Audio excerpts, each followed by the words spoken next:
So, I hope I've got you excited about solitude. Some of you guys know this is a practice in your life and you've never had transformed. You've already been. But here's the invitation, okay? The invitation this week is to sit down in solitude and simply be with God's sons. And if you're not sitting down, go for a walk.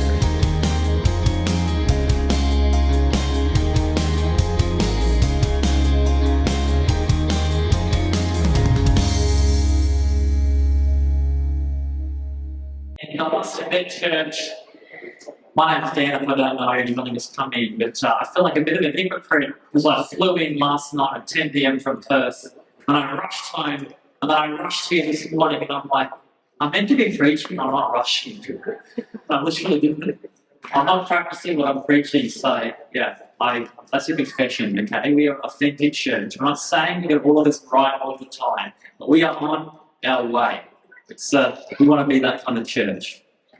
We're in Mark chapter 1 this morning in God's Word, and this is Jesus and one of his practices that we see in Mark. Very early in the morning, while it was still dark, Jesus got up, he left the house, and went off to a solitary place where he prayed. Simon and his companions went with him. And when they found him, they exclaimed, "Everyone is looking for you." We talked last week, if you were here, we kind of launched this series. Doesn't matter if you missed it, you can see it on YouTube, if you just look up Lifepoint Roswell. But we had this idea that actually we live in a very hurry-seeking society, a society where so many of us are rushing around, everybody's looking for us, there's so many things to do. And I think I touched a nerve, or at least God touched a nerve last week, because I had so many emails and text messages saying, "Great, okay, that's me. All those symptoms I put up last week about hurry sickness, that's me, you got me, well, what the heck do I do? What do we do?" Because actually, even if you try and be in a hurry in our society, people are going to beat you. They're going to come and they're going to bring their hurry to you. Your boss is going to walk in and say, "Where is it?" And you can't go, "Hey, we're in this great sermon on Sunday, boss. I'm not hurried." Literally, practically, how do we live that life? When everybody's looking for us, what kind of life can we live? It's like, I'm saying here, you guys are fish in the ocean, now don't get wet anymore. It's like, it's impossible. How am I going to live that life? The whole title of this series actually comes from a line from Dallas Willard. I said this last week. He's a great pastor and a Christian philosopher. He said that hurry is the great enemy of spiritual life in our day. We must ruthlessly eliminate hurry from your life. There is nothing else. All right, Dallas. All right, Dan. All right, Jesus. All right. Well, what do I actually have to do? How can I do that? We've always been a church at Lifepoint that likes to get practical. We open up God's Word and we like to say, what does it mean for us in 2023, living where you live, somewhere in Northern Bay or Brisbane? Like, what does it actually mean for us? So what we're going to be doing over the next 4 weeks is just going, what are some practices, some rhythms, some habits we can put in our life that will eliminate hurry? This is very important. It's based on this concept that Christians have known for centuries, that if we want to become like Jesus, we need to actually imitate his lifestyle. Does that make sense? We know this innately, don't we? We know that if we want to be like someone, we have to imitate their lifestyle. If anyone tell me who this person here on the screen is, not Dallas, well, the next guy. Anyone know who that is? Mbappe. I said it. Someone knows about soccer. Kylian Mbappe, he is, like right now, the best soccer player. He's just about to sign a deal that's worth $1 billion. $1 billion. That's the most athletes ever got paid. $1 billion. It's ridiculous. Every time he kicks the ball, he makes $10 million. It's crazy. And my son Zeke absolutely is obsessed with Kylian Mbappe. He played for France. He currently plays for a team, Paris Saint-Germain. Z just wants to be like Mbappe. He's got the jersey, he talks like Mbappe, he does this thing. He'll get his school bag. I'm like, you got your school bag? And he's like, yeah, Mbappe. I'm like, dude, that doesn't, yeah. He thinks he looks like Mbappe, spitting in his trailer. Everything about it, Mbappe. And he started to model, he just knows it innately. No one taught him this. He started to model his life. His soccer skills are less. I won't ruin his dreams just yet. But the other day I picked up my phone and someone had been using my phone already. And here's what my phone said. What does Mbappe eat for breakfast? Someone in my household has been searching, what does Mbappe eat for lunch? And he found out it's eggs. And he has like 8 eggs for breakfast. So now, Steph, my wife, every morning has to cook eggs for Z. He's like, I'm not eating anything else but eggs. He's I'm going to be like, I'm not baby. And he just knows. And maybe the Christian church could learn something from Zeke. That if we want to become like someone, if we want to emulate someone, if we want to actually get someone's life, almost, we want their success. We want their life, we want their power. We have to imitate how they live their life. We are Christians. Lifepoint might be a Christian here this morning. Christians, little Christs. And he is the one that we are imitating. You might not even be a Christian here this morning. Maybe someone's brought you along, or you're just exploring faith, and you wouldn't even call yourself someone who's following Jesus. I still think that you can actually put these practices into your life and you might find transformation. You might actually find a God that I believe you've been looking for your entire life. So, we're going to look at a practice this morning, just in the next 15 minutes. This practice, the first one, is called solitude and silence. 2 things that I believe go together. Solitude and silence. Mark 1, let's listen to it again. Very early in the morning, while it was still dark, Jesus got up, left the house, and went off to a solitary place. The Greek word there for solitary is eremos. And the eremos really just means somewhere that's deserted, somewhere that's solitary, somewhere where there's no people. Or it can sometimes mean a wilderness, it could mean a quiet place. And Jesus, all throughout his ministry, if you read through Mark or Matthew or Luke or John, you'll see he's always going to the eremos. In Matthew 4, he starts his entire ministry. How does he start? He goes to the eremos, the desert, the deserted place of solitude, and he spends 40 days there. All the time, he's always going to the mountain, he's going to the garden, he's going to the wilderness. Right at the end of his life, when he knew that he was about to be crucified and killed to rescue the whole world, he had a deadline coming up, the biggest deadline in the world, literally. And what do you get like when the deadline's about to happen? We hurry, don't we? Quick, deadline's coming, quick. Jesus doesn't even hurry when the deadline's coming. He goes to the eremos, he goes to the deserted place. He actually went to a garden and he went to be alone. And I think that we have almost completely lost our ability in life to be alone, to be with God. I wonder if some of the impotence we see in the Christian church, some of the fruitlessness we see, 17 years of church decline, there's many factors. I know God's sovereign, He's king, and God's not worried. But I wonder if some of this because we're not practicing what Jesus actually did. Just picture this, all right? This is your mind. Can everyone see this? This little water jar is your mind, all right? It looks nice and clear right now. You can easily see through it, okay? I can see you guys through here. But then someone comes along and they say you need to do something. Or they say you've got a notification on your phone, or your boss asks you to do something, or your kids say that there's something happening. And next thing you know, your mind starts to go, what is that person doing? What am I going to get done? And next thing you know, you can barely see anything. How will I get this water clear again? Just sit. Don't touch it. Don't stir it up with any external factors, any distractions. We just let this water sit. If you get bored of me speaking this morning, just watch the water. Just watch it gradually slow, gradually still. And by the end of this morning, you might see this water's become clear again. I think we need to do this. I think Jesus knew what he was doing when he constantly went to the arenas, when he went to a solitary place. I was talking to a pastor once, and he went through a really horrific burnout where he couldn't do anything. His brain was literally fried. He couldn't even get up from the morning's bed. And you know what the Christian psychologist said to him? He said, you know what you need to do? Here's the prescription. You need to just go and be alone for like 3 or 4 hours a day and just sit.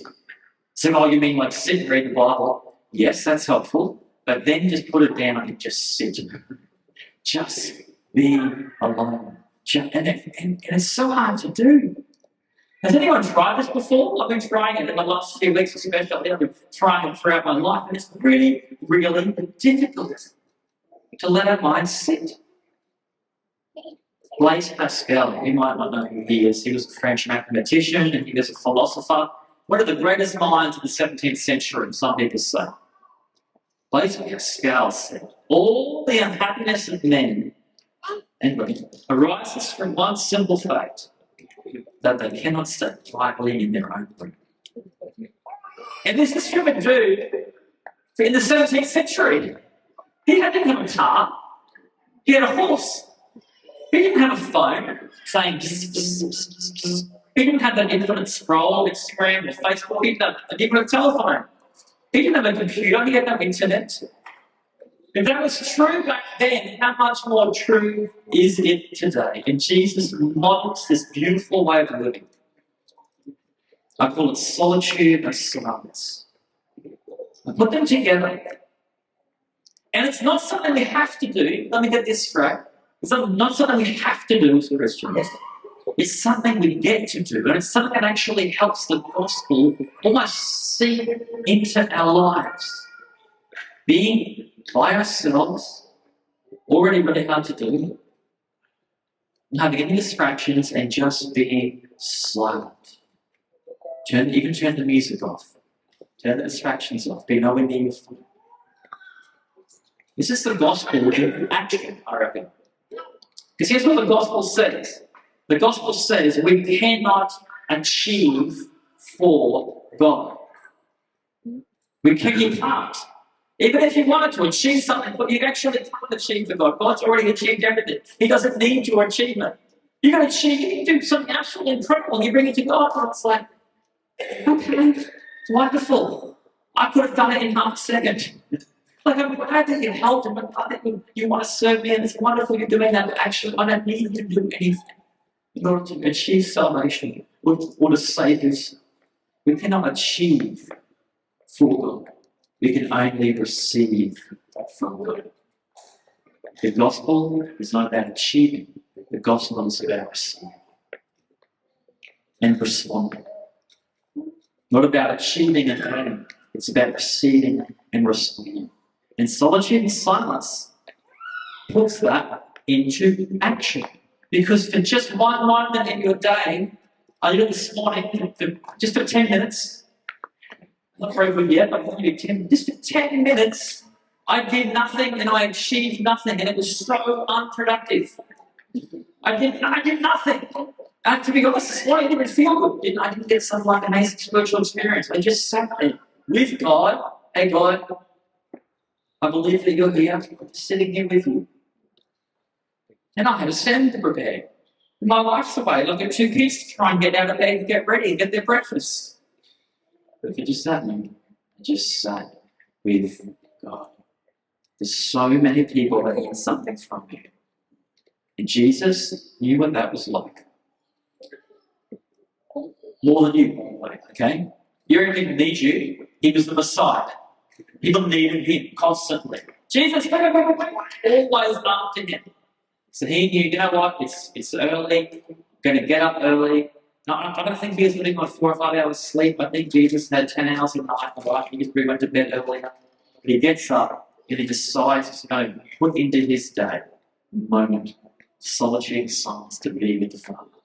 And if Jesus had to do it, I reckon so do you. I reckon you need it even more. Solitude and silence. For many years, I've had what's called a quiet time. Anyone have a quiet time? Thing I've learned growing up as a Christian. You might not have heard of it if you're not used to church, but it's a time when you speak with God. And it's kind of what I'm talking about, quiet time. Solitude and silence. Quiet makes sense. Except my quiet time was so productive because I'm an achiever. I love getting things done. And I had this big list. I literally had 4 points in my quiet time, and it wasn't that quiet. I put some worship music on, that was blaring. There's nothing wrong. I love putting worship music on. It was really helping me. And, there's lyrics blaring. And I open my Bible and I make sure I get through at least, I was trying the whole Bible in a year, so I get through 4 or 5 chapters. And then I write down the key points of those things. And then I open my prayer list and I pray through my prayer list. Amen. Slam. Quiet time for the win. Bye. I smashed it. And I do that. I was quite disciplined about it. I was religious about it. And to be honest, I'm not mocking that. It's a really, really helpful part of my life. And I still do, to be honest. It's fantastic. It's wonderful. Opening the Bible every day, praying every day. I think that I enjoy journaling every day. I still do all of those things. But I began to realise I'm trying, even my being with God time, I'm trying to make productive. So I changed because I met this guy, Elijah, in 1 Kings 19. And I resonated with Elijah. Elijah was a spokesperson for God. I know what that kind of feels like being a pastor. He had a busy lifestyle. He was trying to take on a really toxic culture in his day. And you ever try and change, you ever try and lead the change? You're trying to take people from here to here. It's really hard. He's busy. He's stressed. And he had a lot of wins. He was successful. He beat all the other bad prophets. He was the best prophet. And then at the end, you think, Elijah's so successful. He's going to get before God and go, God, I won. But he didn't. He got before God. He said, God, I want to die. You can look it up in 1 Kings. He said, God, I want to die. I am done. I'm so burnt out. I'm so depressed. I'm so anxious. I can't live my life like this. And God said to him, first thing God said is you let him take a nap. Okay, that's good. You can take a nap first.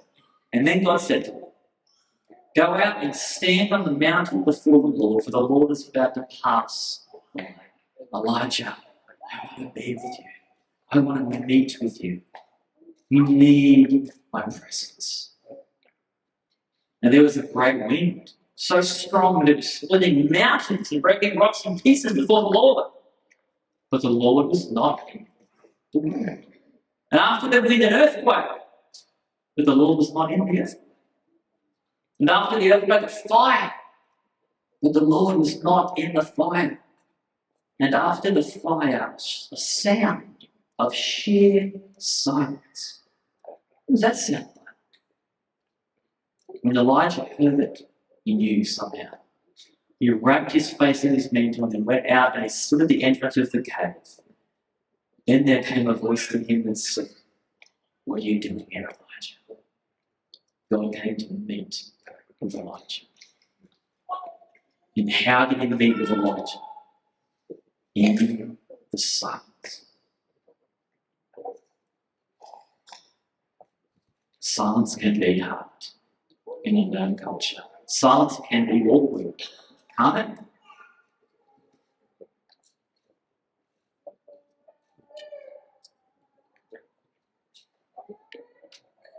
I can sense you get a bit awkward. It can be really hard to do. It's like, what's going on? Your mind starts to wander, you start to go, what am I doing? It's really, really hard. King David knew about this. He once wrote a song.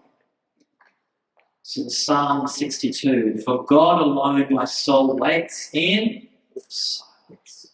From him comes my salvation. In silence he gets a revelation. He only is my rock and my salvation, my defense and my fortress. I shall not be greatly moved. Waiting for God in silence leads to seeing reality as it really is. It actually leads to you breaking free of all of the illusions and the pretend and all of the things that are making your mind stir up. And that lets you see the world as it really is. And there is a God who's got you covered. And He's saved you. And He's actually your fortress. And you think, oh no, I'll be safe once I've got enough money. I'll be safe that those people like me. Or I'll be safe if I've got all this thing, all these great things happening in my life. And then it's silence. It's very gradually, very slowly, it's very slow. It changes your life to see that God is your fortress. And it turns you into an unshakable person. And it is so countercultural. Henry Nouwen, the great author, says, solitude is the furnace of transformation. Without solitude, we remain victims of our society and continue to be entangled in illusions. Solitude is a reality check, guys. The illusion that you are only worth what you do, what you achieve. And that God is not interested in your life. These are pretend illusions that are lies. And solitude breaks those illusions. Steph and I go on lots of camping trips. We just spent 10 weeks doing it on Sleep about a month ago, and we love camping. And we actually love camping with people. That's the great thing about camping. Any campers here that love getting out there outdoors, yeah, for some reason we like living in our houses and just living like we're homeless for a while. And when we come, Steph and I kind of do glamping, and it's a little bit different now that we have like a hot top caravan thing. But the thing we love the most is that we are around people. So we go camping with our family, we go camping with our friends, we go camping with our pastoral team. We're such weirdos. We spend all week together. I think we go camping together as well. And we love it because you're kind of constantly around people. There's nowhere to escape. There's no room. Like you're cooking food, and you're cooking food in community. You're like, how's it going over there? It's going very well. It's so fun. I think community is just the way we live our lives. It's brilliant. But something happens to Steph and I in our marriage on about day 3, day 4 of camping. We've had 0 time, just us. We've had no time in a relationship where there's no one else around. And I get to day 3 or 4, and we're disconnected, we're frustrated, we're angry. We start to assume things about the other person. I bet they just want to do that because they're like this, and we're grumbling with each other. And I have to say this to them. I remember just a few weeks ago, we were going up to Noosa to go camping with a whole bunch of people. And in the car, I said to Steph, I'm so needy, because she's an extreme extrovert. And I'm like, Steffi, I need at least half an hour a day with you, okay? No one else, please. Let me go for a walk. And she's like, all right. Well, she must feel living with me. I'm like, I need that. I need that at least a little bit of time with nobody else around. No one else looking at us or judging us. Because what kind of marriage would I have if I was never alone ever with Steph? It wouldn't be a very good marriage. And it's hard with little kids. And you guys know this. It's really hard to get time. But you need it. You need to be alone. And how much more is that true of you and God? What kind of relationship can you have with God if you're only ever practicing that relationship while other people are looking, while other people are around? It can very easily become a performance. It can very easily start to think, I don't even know if this God is real. Or I can't even connect with this God. People talk about knowing God like it's a relationship, not a religion. And I'm like, I'm not sure. I'm not sure I do know God. Maybe it's because you never get time by yourself with Him. So, I hope I've got you excited about solitude. Some of you guys know this is a purpose in your life and you know how transformative it is. You've already been. But here's the invitation, okay? The invitation this week is to sit down in solitude and simply be with God in silence. And if you're not sitting down, go for a walk. I just want to go for a walk with God. You can do really good. Put your headphones in, so if you want to say something to God, people don't think you're a weirdo. They'll assume you're on the phone. That's what I put my headphones in. So I'm talking and I'm praying, and then that goes on the phone. What would it mean for you to make time this week to simply be with God? Can I give you some tips? I've been trying this for about 4 years. Let me give you some tips, okay? Find somewhere with no distractions. You're the person that always checks your phone, trying to get away from your phone. Put it inside your morning or evening routine, right? Some people are really good and they can do it like at lunch break at work. I could never do that. My to-do list is just flying around my head. Put it inside. Jesus did this. He put it inside his morning or evening routine, okay? So when you go to bed, if you're a night person, or when you wake up, if you're a morning person, get comfortable, but not too comfortable. Lying on your back in bed probably isn't the place to do it. I tried that. I've got a 100% rate of falling asleep, which by the way isn't a bad thing. You want to be with God. God's not like, He doesn't mind you falling asleep. Some people are falling asleep right now. It's like, that's fine. I get it. I'm fine. I did this in another room. Set a timer so you don't have to watch the clock. I started with just 10 minutes. I just put a 10-minute timer on. Otherwise, I'm like, is it over yet? Is it over yet? Is it over yet? Is it over yet? I keep looking at my watch. This is really important. Trying to evaluate your time in terms of outcome. Can you imagine if I spent 10 minutes with Steph, and then after that 10 minutes went, oh, that was awful, what a waste of time, unproductive, I was too distracted, we didn't do this, we should have got through this. That doesn't know how a relationship works, so don't evaluate. If it's really terrible and you were distracted the whole time, it doesn't matter. You gave it a shot. God doesn't mind. You tried to be with Him. That doesn't matter. Don't evaluate it. Okay? Don't just be really kind to yourself. When your mind wanders, it's going to wander. I get like 1 second into solitude. I'm like, the Lord is my shepherd. I like nothing. I can say something like that. I'm going to get milk. Yeah, milk. I'm not going to get milk. Oh my gosh, hurry up. We're meant to be having a party tomorrow. Like, instantly my mind starts to move. And guess what? That's fine. It's normal. When your mind wanders, it's helpful to have a word or a verse to keep returning to. This isn't like meditation, like Eastern meditation, where you're trying to clear your mind. It's the opposite. You're trying to fill your mind and be with God. So I often just, I say like, God, I need you. God, I need you.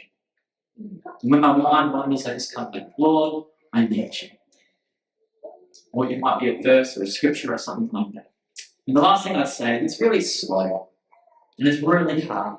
So just keep going. Do you know what's way better than hearing a 30-minute sermon on solitude? Just going out. Okay? Just try it out and keep going. And when you forget, when you have 3 weeks where you haven't done it, just don't judge yourself. Just go back and do it again. It's fine. But it's an incredibly important practice. Let me tell you, it's hard. You're going to, every single time you'll go to do it, you're going to find yourself. Suddenly, something's going to come up and say, it's really hard. And I encourage you to keep going. Here's what I do. Okay, if you want to know, you don't have to do it like me. Here's how I usually do it. I usually open up my Bible and I just read a little bit. This is what I'm doing right now. I'm only reading a tiny bit of scripture. And if there's something in there that jumps out to me, I just thank God for that. And then I just close my Bible and I just sit. When my time is up, I just sit for about 20 minutes. I'd start with 5 or 10. And sometimes I really experience a beautiful connection with God. Sometimes I experience nothing. My mind wanders for 80% of the time. And I just go, thanks God. Thanks for being with me. I tried to do this week on Wednesday morning, and it was really early in the morning. I'm taking to getting up early for some good reason, maybe I'm getting older. And I was up, it was dark, and I sitting down, finally some solitude time, and instantly my 3-year-old, he's got this, he just knows I'm sitting down praying. He runs straight out, Joey runs straight out, he comes to me, and I'm like, Joey, I'm trying to speak to God, I'm trying to be with God. And he just says, I want to be with you. And pick him up and he goes to sleep on my shoulder. And I was like, wait. I was like, I'm trying to have him to a chat. But then I realized, this is exactly what it is. This is all it is. It's just us going to God. God, I want to be with you. You're just putting our head on Him. You're just being.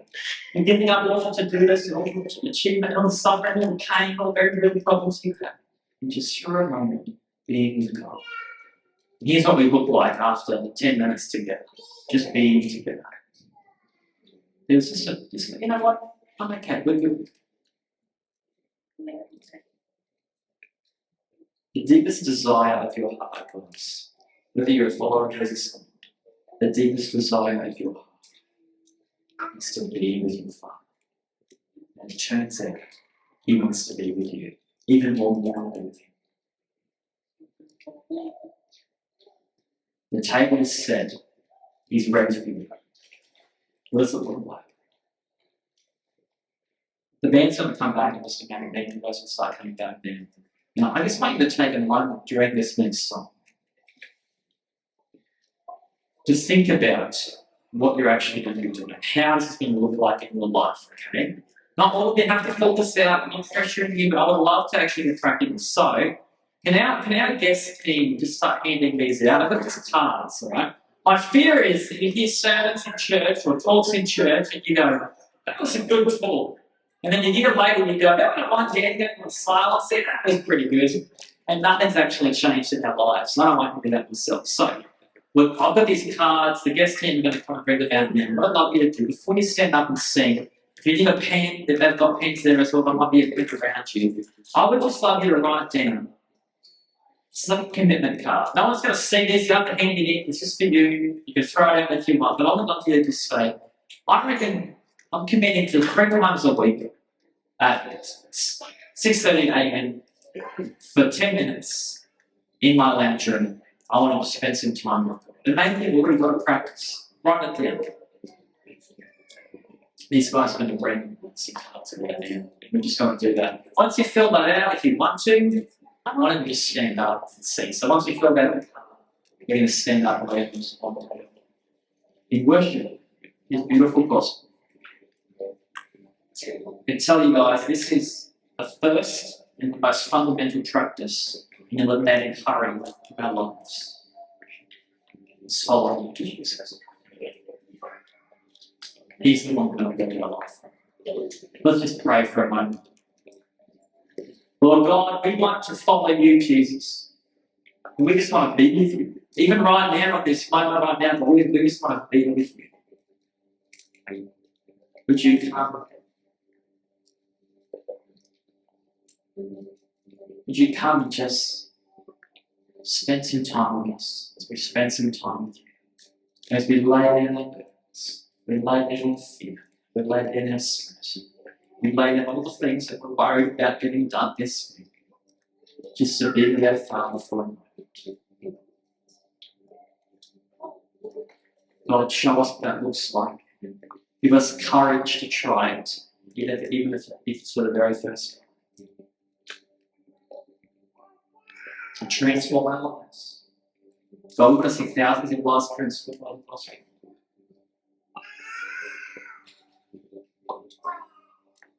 Everybody said?